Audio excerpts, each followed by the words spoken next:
నమస్తే సార్, శివలాల్ యాదవ్ గారు, శివలాల్ గారు. సార్, ముఖ్యంగా మీరు చూశారు ఇప్పుడున్న వ్యాఖ్యలు, రేవంత్ రెడ్డి గారి వ్యాఖ్యలు ఏవైతే ఉన్నాయో ఇవి ఎలా చూడాలంటారు? ఇప్పటి వరకు నేను 100 రోజులు ముఖ్యమంత్రిగా మీరు నన్ను చూశారు, ఇక్కడి నుంచి నన్ను రాజకీయ నాయకుడు అంటే ఏంటో చూపిస్తున్నారు అంటే ఏంటి, ఏం చేయబోతున్నారు మీరు? ముందుగా అమా న్యూస్ ప్రేక్షకులకు, మీకు ప్యానెల్లో ఉన్న వారికి నమస్కారం. ఈరోజు 100 రోజుల పాలన కాకముందే ముఖ్యమంత్రి గారు ఏ రోజైతే ప్రమాణం చేసుకుంటూ ఆ రోజే లాల్బాగ్ స్టేడియంలో చెప్పడం జరిగింది, నేను ప్రజలు కోరుకున్నది ఏంటి, మార్పు కావాలి, కాంగ్రెస్ రావాలి అనేది ప్రజలు మార్పు కోరుకున్నారు. దానికి అనుగుణంగానే కాంగ్రెస్ పార్టీ మేమంతా కూడా కలిసి కట్టుగా ప్రజల్లోకి తీసుకుపోయినాం. ప్రజలు కూడా మాకు బ్రహ్మరథనం బట్టి ఈరోజు మమ్మల్ని అధికారంలోకి తీసుకురావడం జరిగింది. ఆ రోజు ముఖ్యమంత్రి గారు ప్రమాణ స్వీకారంలో ఒకటే మాట చెప్పడం జరిగింది. ముఖ్యమంత్రి గారు ఏం చెప్పిండ్రు, మేం పాలకులం కాదు సేవకులం అనేది ముఖ్యమంత్రి గారు చెప్పిండ్రు. ఆ దిశగానే ఈ 100 రోజులు కాంగ్రెస్ పార్టీ ముఖ్యమంత్రి గారు కానీ, లేకపోతే మంత్రులు కానీ, కాంగ్రెస్ పార్టీ శ్రేణులు కానీ, నాయకులు కానీ అందరూ కూడా ప్రజలకు మేలు చేయాలనే ఉద్దేశంతోనే ప్రజల సంక్షేమం గురించే ముందుకు పోవడం జరిగింది. కానీ ఇటు ఇతర పార్టీలు ఏదైతే బీఆర్ఎస్ కానీ, బీజేపీ కానీ, ఇంకా వాళ్ళు ఏమంటారంటే ఈ 100 రోజుల తర్వాత కాంగ్రెస్ పార్టీ ఉండదు, 3 నెలల ప్రభుత్వం ఉంటుంది, అది ఉంటుంది, ఇది ఉంటుంది, అవాకులు చవాకులు చెప్తున్నారు.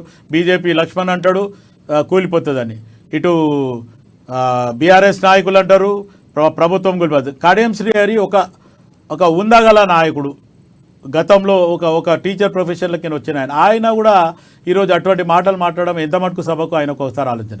ఆ దిశగా ఈరోజు ఆట మొదలు మీరు పెట్టినరు, అంతం మేము చూపిస్తామని చెప్పి మా కాంగ్రెస్ పార్టీ వాళ్ళం అంటున్నాము, మా ముఖ్యమంత్రి కూడా అదే అంటున్నారు. ఈరోజు ఆట మొదలైంది.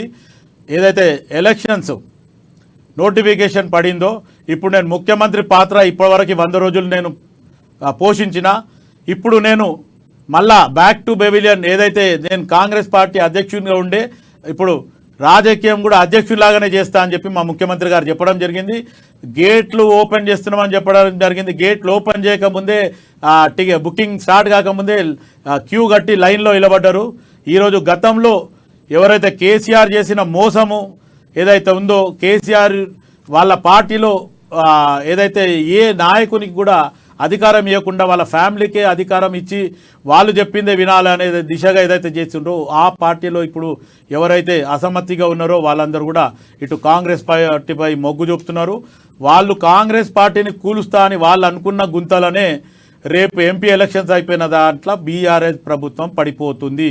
కేసీఆర్ గతంలో ఏదైతే ఆపోజిషన్ పార్టీ హోదా లేకుండా ఏదైతే చేస్తా అని చెప్పి ఆయన అందరిని మభ్యపెట్టి అందరికీ డబ్బులు ఇచ్చి లేకపోతే వేరే రకంగా వాళ్ళ మీద కేసులు పెట్టి వాళ్ళని ఎట్లయితే చేసిండ్రో, మేము కాంగ్రెస్ పార్టీగా అది చేయడం లేదు. వాళ్ళు వాలంటరీగా మా దగ్గరకు వచ్చి మీ ప్రభుత్వంలోనే మేము చేరుతాము, మీకేం దోకా లేదు, ఎవరు కూలగొట్టడానికి మేము సపోర్ట్ ఇస్తామని చెప్పి రావడం జరుగుతుంది. ఇది కాంగ్రెస్ పార్టీ ఈ 100 రోజులైన పాలనలో మేము చూపించిన నీతి నిజాయితీ. రేపు రాబోయే ఎలక్షన్లో కూడా ఇటు మోదీ గారు కూడా మొన్నొక స్టేట్మెంట్ ఇవ్వడం జరిగింది, కాంగ్రెస్ పార్టీ బీఆర్ఎస్ ఒక్కటి అని.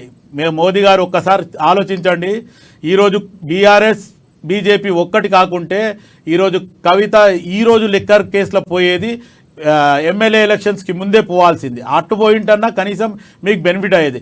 కేటీఆర్ వచ్చి మీ అమిత్ షా దగ్గర మాట్లాడితే బండి సంజయ్ తీసేసి ఈరోజు కిషన్ రెడ్డిని పెట్టినరు, అక్కడ కూడా మీరు నష్టపోయినరు. అది మీరు దృష్టిలో పెట్టుకొని ప్రజల్లో ఆ టాక్ వచ్చిందనే ఉద్దేశంతో ఈరోజు కావాల్సుకొని కవితను పంపించడం జరిగింది. ఈరోజు కవిత పోతూ ఏం చెప్తుంది, ఇట్లా 2 ఏళ్ళు చూపిస్తుంది, ఇటు 5 ఏళ్ళు చూపిస్తుంది. ఏమని, నాకు ఆల్రెడీ లీకులు వచ్చింది, నన్ను 7 రోజుల లోపల పంపిస్తారని. అంటే కాంగ్రెస్ పార్టీ యాంటీగా బీజేపీ బీఆర్ఎస్ ఉంది తప్ప 2 నేషనల్ పార్టీలు ఇటు బీజేపీ కానీ